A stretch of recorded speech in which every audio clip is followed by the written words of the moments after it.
Hi guys, today I'm gonna show you how to send money from PayPal to Venmo. So let's get started.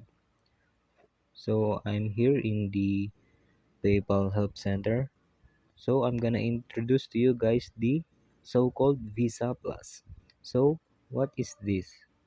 Visa Plus is a way to move money between PayPal and Venmo. So you can send money from your PayPal balance to a Venmo account or receive money to your PayPal account from a Venmo account and vice versa. So, how to sign up for Visa Plus? You can sign up for Visa Plus to send money from PayPal to a Venmo account. First is to tap the Payments tab, and then step number 2 under Send, tap Send to Venmo.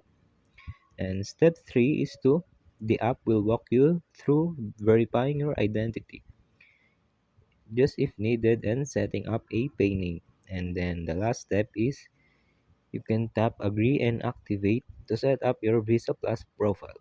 And once you're signed up, you can copy your pay name to share it with people who want to send money to your PayPal account or tap send to make a payment to a Venmo account. So that's how you send money from PayPal to Venmo.